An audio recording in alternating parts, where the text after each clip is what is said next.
মধ্যপ্রাচ্যে ইরানের সঙ্গে ইসরায়েল ও যুক্তরাষ্ট্রের যুদ্ধজনিত অস্থিরতায় প্রায় ২ মাস ধরে অপরিশোধিত তেল আমদানি বন্ধ থাকায় অবশেষে পরিশোধন কার্যক্রম স্থগিত করতে বাধ্য হয়েছে দেশের একমাত্র রাষ্ট্রায়ত্ত তেল শোধনাগার eastern refinery PLC limited ERL.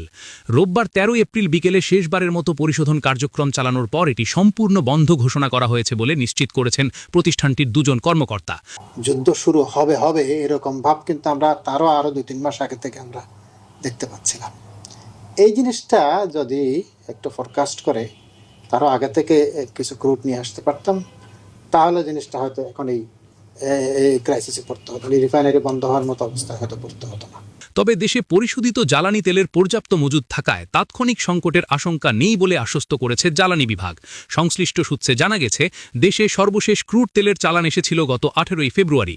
এরপর মধ্যপ্রাচ্যে যুদ্ধ শুরু হলে এশিয়ায় তেল আমদানির প্রধান নৌরুট হরমুজ প্রণালী কার্যত বন্ধ হয়ে যায়। ফলে সৌদি আরবের রাস তানুরা টার্মিনাল থেকে ১ লাখ টন অপরিশোধিত তেল বোঝাই একটি জাহাজ গত ৩ মার্চ যাত্রা শুরুর কথা থাকলেও তা আটকে যায় এবং পরে চুক্তি বাতিল করা হয়। একইভাবে আবুধাবি থেকে আরেকটি ১ লাখ টনের চালানও বাতিল হয়ে যায়।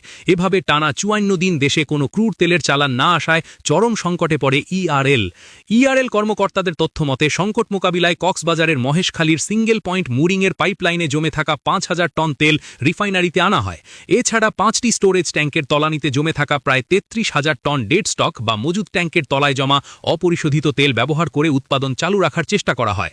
সাধারণত দৈনিক গড়ে ৪,৫০০ টন ক্রুড পরিশোধনকারী এই প্রতিষ্ঠান সংকটের কারণে গত মাস থেকে উৎপাদন কমিয়ে দৈনিক ৩,৫০০ টনে নামিয়ে আনে। নাম প্রকাশে অনিচ্ছুক ইআরএলের একজন কর্মকর্তা জানান, ডেড স্টক দিয়ে উৎপাদন চালানো অত্যন্ত ঝুঁকিপূর্ণ। এই তেলে ময়লা ও বর্জ্য জমে থাকে, যা যে কোনো সময় পাম্পে আটকে গিয়ে যন্ত্রপাতির মারাত্মক ক্ষতি করতে পারে। অপর এক কর্মকর্তা নিশ্চিত করেন, রোববার বিকেলে ট্যাঙ্কের তলানি ১ মিটারের নিচে নেমে যাওয়ায় তা আর ব্যবহার উপযোগী ছিল না। প্ল্যান্টের সুরক্ষার কথা বিবেচনা করেই পরিশোধন কার্যক্রম বন্ধের সিদ্ধান্ত নেওয়া হয়।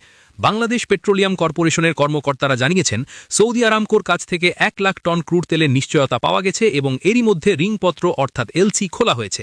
আগামী ২১ এপ্রিল সংযুক্ত আরব আমিরাতের ফুজাইরা বন্দর থেকে চালানটি জাহাজীকরণের কথা রয়েছে। উল্লেখযোগ্য বিষয় হল, এই চালানটি হরমুজ প্রণালী এড়িয়ে সরাসরি আরব সাগর হয়ে মে মাসের প্রথম সপ্তাহে বাংলাদেশে পৌঁছাবে।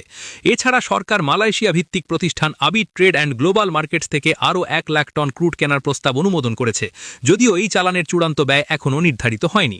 কর্মকর্তারা আশ্বস্ত করেছেন, রিফাইনারি বন্ধ থাকলেও জ্বালানি সংকট হবে না, কারণ যুদ্ধ শুরুর পর থেকেই সরকার বেশি দামে হলেও পরিশোধিত জ্বালানি তেলের যোগান অব্যাহত রেখেছে। বিপিসি ও চট্টগ্রাম বন্দর কর্তৃপক্ষের তথ্যমতে শুধু মার্চ মাসেই মালয়েশিয়া ও সিঙ্গাপুর থেকে ২,৩১,০০০ টনের বেশি ডিজেল এসেছে ৮টি জাহাজে। পাশাপাশি ভারত থেকে পাইপলাইনে এসেছে আরও ২২,০০০ টন ডিজেল। এপ্রিলেও ডিজেল, অকটেন ও ফার্নেস তেলের একাধিক জাহাজ দেশে পৌঁছেছে। জ্বালানি ও খনিজ সম্পদ বিভাগের মুখপাত্র মনির হোসেন চৌধুরী বলেন, দেশে পর্যাপ্ত পরিশোধিত তেল মজুত আছে এবং চাহিদা অনুযায়ী সংগ্রহ অব্যাহত রয়েছে।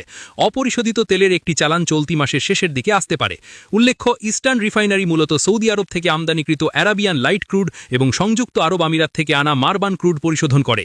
এই প্রতিষ্ঠানটি LPG, petrol, octane, kerosene, diesel ও ফার্নেস সহ ১৬ ধরনের জ্বালানি পণ্য উৎপাদন করে। বছরে প্রায় ১৫ লাখ টন অপরিশোধিত তেল পরিশোধন করে দেশের জ্বালানি চাহিদার একটি উল্লেখযোগ্য অংশ পূরণ করে এই প্রতিষ্ঠান।